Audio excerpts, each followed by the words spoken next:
Pag-usapan nga po natin si Vice President Sara Duterte. Ngayon po, nakikita natin, napapanood natin si Sara Duterte, panay ang kwento sa social media. Yung kanyang mga dapat na sinasabi o ipinapaliwanag sa Kongreso ay sa SOCMED niya idinadaan. Pwede ba yun? Tama ba yun? Binigyan kayo ng pagkakataon na magsalita at ipaliwanag ang sarili ninyo sa harapan ng taong bayan sa House hearing. But you opted na wag sumipot, pero sa social media kayo magsasalita. Sino maniniwala sa inyo ngayon? Sabagay, ang mga maniniwala na lang talaga sa inyo, yung mga DDS supporters ninyo. Kasi yung mga yan, kahit na anong sabihin ninyo, kahit na mali-mali na, kahit na nakikitang hindi na totoo, maniniwala sila. Ganyan po nalusaw ang utak ng mga DDS. Sorry, pero yun na nakikita natin totoo eh. Kahit na nagdudumilat na yung mga ebidensyang napanood natin dyan sa House hearing, paninira pa rin daw yung mga yun. Kahit na may mga records na, dokumento, sa AMLAC, sa SALN, pero paninira pa rin daw yun. Pero hindi ba dapat humarap na lang si Sara Duterte sa hearing sa House? Hindi eh. Pati itong mga abogado niya, itong si Atty. Michael Poa. Alam niyo tuloy yung mga abogado ni Sara Duterte, pinagtatawanan ng taong bayan. Nag-abogado pa kayo, nag-aral kayo ng abogasya, pero pagdating kay Sara Duterte, yung mali, ginagawa niyong tama, na akala ninyo paniniwalaan kayo ng taong bayan. Hindi na po eh. Hindi na ngayon. Not with the age of the internet. Advanced na po ang mundo ng social media. Hindi na lang uubra yung magsasalita kayo at akala ninyo majority ng taong bayan paniniwalaan kayo. Majority ng taong bayan, hindi na kayo pinaniniwalaan. At higit sa majority ng taong bayan ngayon, ang gustong makitang harapin ni Sara Duterte ang hearing sa House. Kung saan na makarating yan, sa House hanggang sa Senado, umarap siya. Hindi magsasalita siya sa social media na wala siyang kasalanan, malinis siya, every centavo ay malinis. Samantalang taliwas naman yun sa mga records na lumalabas. Lumabas tuloy sa survey ng Tangeray na majority ng Pilipino nagsalita na. Ayon sa Tangeray survey, majority o 88% ng mga Pilipino ang naniniwalang dapat humarap si Sara Duterte sa Senate impeachment trial bilang pagkakataon na maipagtanggol niya ang sarili. Nasa 70% ang nais na personal siyang tumistigo, habang 51% ang gustong magharap siya ng ebidensya gaya ng bank records upang sagutin ang mga isyong pinansyal.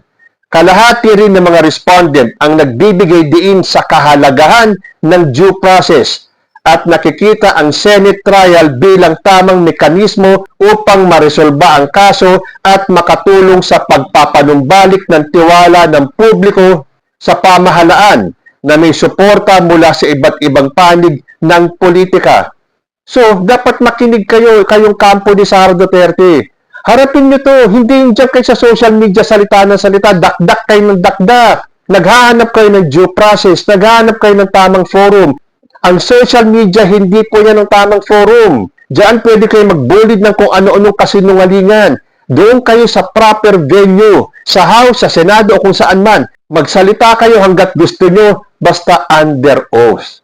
Bakit takot na takot kayo? Kung ano-anong pagtatanggol at pagtatakip at iginigiit ninyo na kayo ay inosente, o bakit hindi kayo humarap? Doon nyo sabihin lahat na sinasabi nyo sa social media. Pero dapat under oath para mas maniwala ang taong bayan sa inyo. So, pataas ng pataas ito. 88% na ng mga Pilipino nais humarap si VP Sara Duterte sa impeachment trial. Dahil habang tumatakbo kayo palayo at kung ano-anong pagtatanggol at mga dahilan ninyo outside of the proper forum, mas lalo lang pong dumadami. Super majority na ang nagsasabing guilty si Sara Duterte. The mere fact na ayaw niyong humarap sa katotohanan. Yan po ang accountability. Tapos tatakbo kang presidente sa 2028 at ang sabi mo pa, you are willing to offer your life for Filipinos. Aba, ito na pagkakataon. Sampulan mo na kagad ngayon. Kung sinasabi mong you are willing to offer your life for the Filipinos, harapin mo muna to.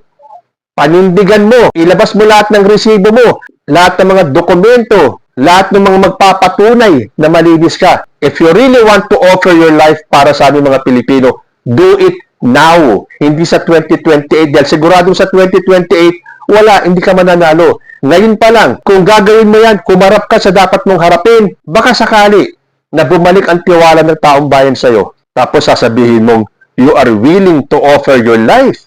Hindi mo nga maharap itong impeachment mo eh. Meron ka pang pa-offer your life, offer your life. May nabasa tuloy akong open letter at gusto kong basahin sa inyo yon. Ito po nabasa ko sa page ng Tindig Pilipino. An open letter to VP Sara Duterte. Basahin ko po Madam Vice President, simple lang ang sagot, sabi ninyo.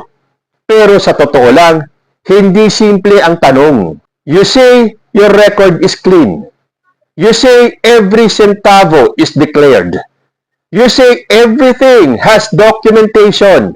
Pero ang tanong ng bayan, hindi lang may papel ba?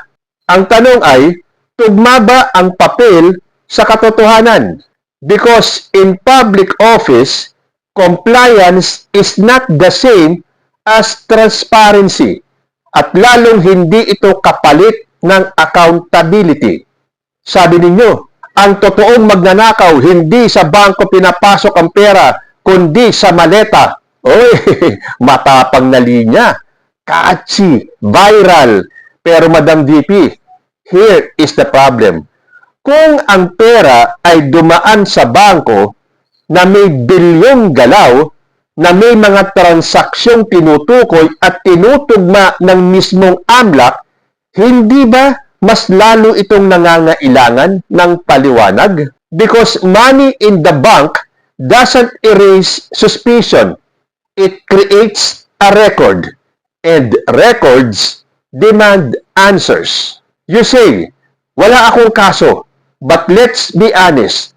Walang kaso is not the same as walang tanong. At lalong hindi ibig sabihin na tapos na ang usapan. At dito, mas lalong nagiging mabigat ang isang bagay, ang inyong paulit-ulit na pagliban sa mga pagdinig. Madam VP, with all due respect, your absence is louder than your statements. Habang ang bayan naghihintay ng diretsong sagot, habang ang mga tanong ay naka-file, naka-record, naka-detalye, kayo ang wala sa silid. And that matters. Because those hearings are not just political theater. They are opportunities. Opportunity to explain, opportunity to confront allegations, opportunity to dismantle accusations, point by point, under oath. Kung totoo na malinis ang lahat, bakit hindi harapin?